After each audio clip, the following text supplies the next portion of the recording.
Literatura assistida, a leitura que te acompanha.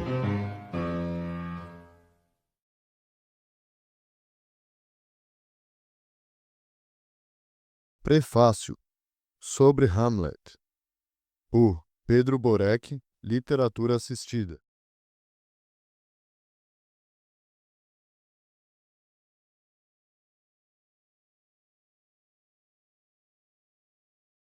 Entre as grandes tragédias do teatro ocidental, a obra Hamlet de William Shakespeare, composta por volta de 1600, ocupa um lugar singular. No plano teatral, a peça representa um ápice da dramaturgia ao transformar o palco em espaço de pensamento. O teatro dentro do teatro, os monólogos e as ambiguidades discursivas são dispositivos críticos que convocam o espectador a interpretar, julgar e desconfiar. Nenhuma certeza moral é entregue. A obra constrói um campo de tensões permanente.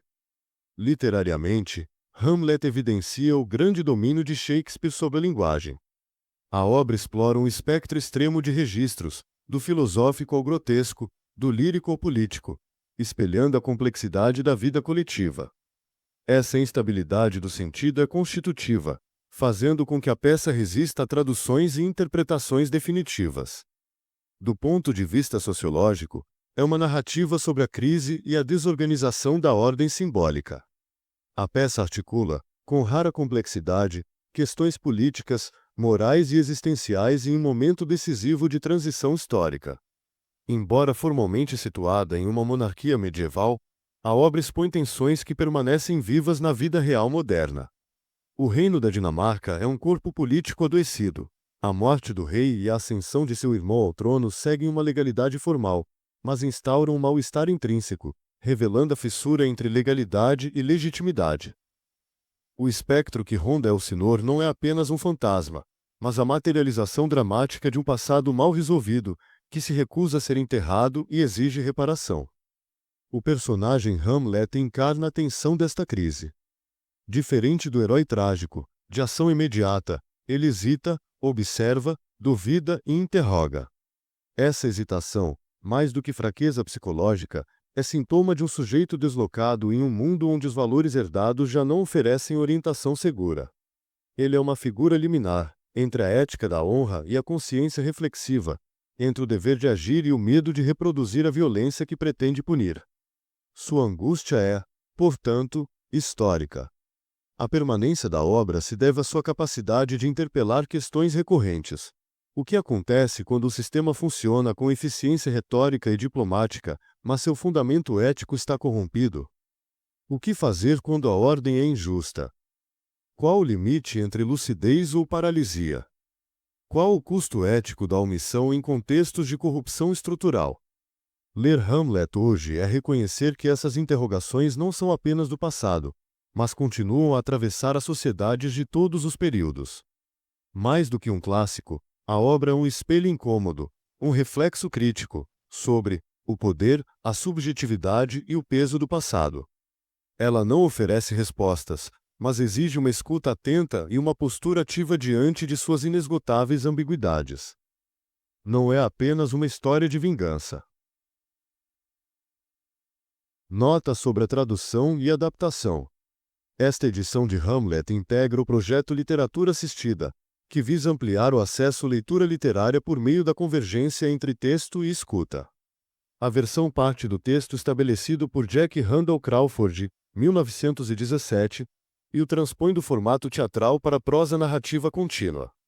A opção não busca substituir o original dramático, mas configurá-lo para torná-lo plenamente funcional em contextos contemporâneos de leitura assistida, videobook e narração sincronizada. A conversão do diálogo cênico em prosa favorece a fluidez auditiva, reduz rupturas formais e facilita a identificação das vozes durante a escuta. As indicações de fala, integradas ao fluxo narrativo, diminuem a sobrecarga cognitiva comum aos textos dramáticos quando lidos fora do palco, especialmente em experiências mediadas pelo áudio. A adaptação preserva o vocabulário, o tom e a densidade conceitual shakespearianos sempre que compatíveis com a oralidade prolongada, respeitando a estatura literária da obra e evitando simplificações redutoras. As ambiguidades e tensões interpretativas foram mantidas, sempre que possível, legíveis para este formato de fruição. Reconhece-se, contudo, os limites narrativos inerentes ao procedimento. A prosa não reproduz a tensão espacial, a economia do gesto, a presença física do ator, a polissemia ou silêncio cênico, elementos constitutivos da experiência teatral. Trata-se, portanto, de uma mediação consciente de suas perdas, orientada por ganhos específicos de acessibilidade, continuidade e clareza auditiva.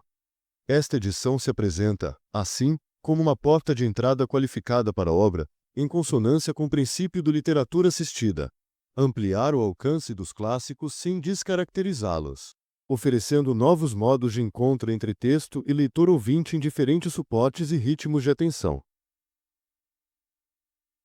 Pedro Borek, cientista social pela Unifesp, cofundador da Anacarbon e fundador do Literatura Assistida.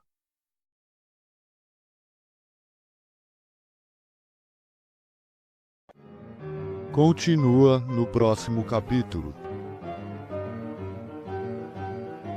Deixe seu like, comente, compartilhe e inscreva-se. Colabore para manter esse projeto vivo. Envie um Pix escaneando o QR Code na tela. Você também pode apoiar nosso trabalho no Apoia-se. Link na descrição e no primeiro comentário fixado. Literatura Assistida.